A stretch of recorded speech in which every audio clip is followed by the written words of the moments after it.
Hey guys, hope you guys had a great week. I finally got to do a drawing of Batman from Arkham City. I just loved how the characters were blown out when they were promoting the game. It reminds me of a rendering without any shaders assigned, but it still does the trick. There's so much contrast, and it's one of many reasons of why I like this game. Basically, there's a super strong light source that's aimed on his left shoulder, so I'm going to leave that area alone for the most part. I'm trying to figure out how to approach this drawing because I wasn't quite sure about the values, so you're going to see me jump around quite a bit throughout the drawing. This is just so that I could get more information about the range of values. I blocked in the side of his cape, and that's more because I wanted to use that as a reference when I start working on his right leg. Here I'm just trying to add the subtle surface changes and try to add the dark values where the light doesn't hit for the contrast effect. It's pretty dark around his right armpit area, which actually helps pop out his right glove. I'm just constantly evaluating his neck area because it just wasn't popping enough for me. I'm also adding more value to the right side of his face and work inward to his facial features.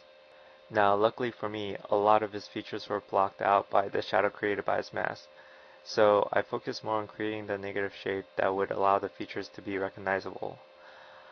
I actually kept fudging around in this area because this was kind of a small area to work with. But once I have it filled in, I start working on his bad ears and the slight grooves that are created by his expression. Once I'm done working on his mask, I move on to his gloves, and there's a lot of surface details. For example, there are these extruded oval shapes that rest on top of his knuckles, and since they're extruded, that just means that one side is going to be casting the shadow. I move on to his leg, and this area, like the glove, had a lot of different surface changes, especially around the calf area. There are cut lines and little screw holes that aid in the mechanical feel, but it's not mech-like.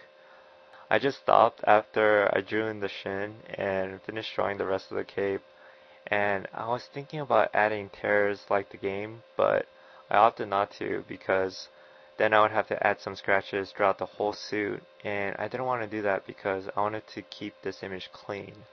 Once the cape is done, I go back to finish the details of his boot and start to finish off his core area.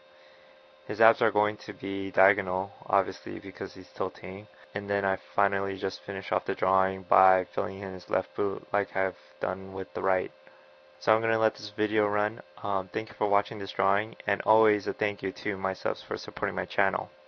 Well, I'll be uploading another one soon, so until then, take care.